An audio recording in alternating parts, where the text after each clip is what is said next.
For the climbing wall structure, triangulation is key.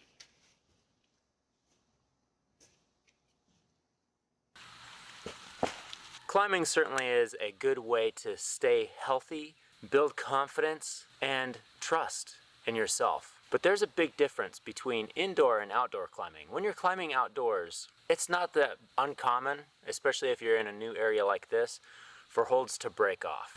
Busted right off. It can happen. But when you're climbing indoors, that's a different story. Those need to be strong. The frame of the climbing wall is like the foundation or the backbone of the climbing wall. And if you want to have a strong climbing wall, you need to have a strong frame. And I'm going to talk a little bit about that today in this video. I'll also share some numbers from this publication. It's by the Climbing Wall Association, and they give some numbers in there that you might be interested in. I'll have a comment down below or a timestamp somewhere on here, so if you're just interested in that, you can jump straight to it. But before we get into that, I thought it'd be fun to bring you along for a day while I build this climbing wall here in New Jersey. So today is a steel day. We, at Rockworks, we make the frame for the climbing wall right on site so we know that it fits perfectly in the space. So today we're going to be welding up some steel behind the boulder here, and also this big roped wall right here.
It is time to switch hats and take a lunch break.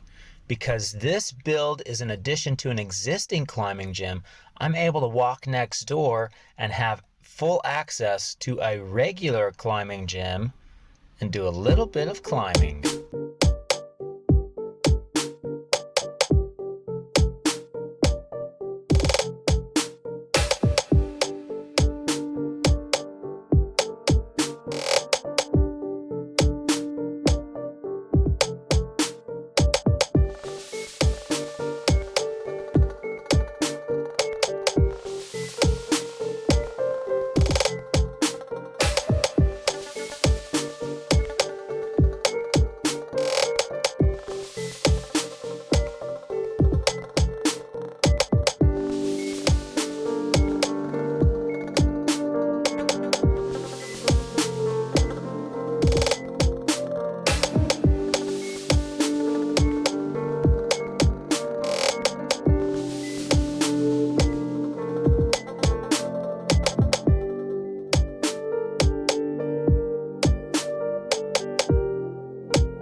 all of that triangulation. That takes quite a bit of time, and it gives a lot of strength to these frames.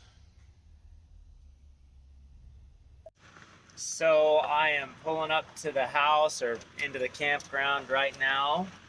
The sun is starting to set. You can tell that it's getting a little dark. I'm sure the video quality is less, but you know, that's how things work. Here's home. This frame is very heavy duty. It is above and beyond what is needed for climbing walls. That's how Rockworks likes to build their walls. It's built strong so you can train to be strong with confidence in the product. I've written down some numbers in my bullet journal here to share with you guys. I just got to find it. I got lots of notes. Here we go. All right, so this wall, it's the vertical posts, the main vertical posts are 3x3 square tubing with a 3/16 inch wall.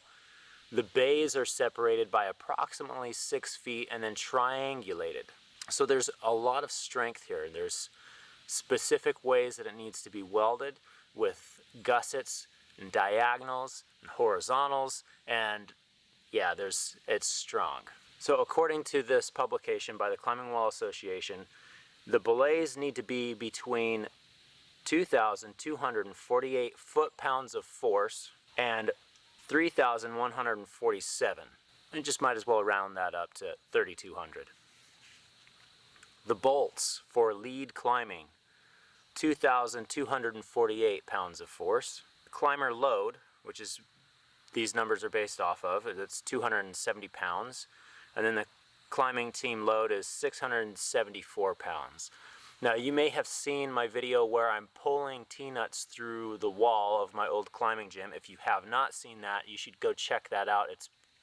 I think it's pretty interesting. And I do put myself in danger in that, so forewarning. You might, if you are a safety police, you're not going to like that video, but nobody got hurt. And it's informative. I hope that you've enjoyed this video. Whatever your problems are, your routes that are faced before you in life, whether it be in climbing or outside of climbing, I hope that you choose to keep on climbing. And I'll see you next time right here on Climber Dad.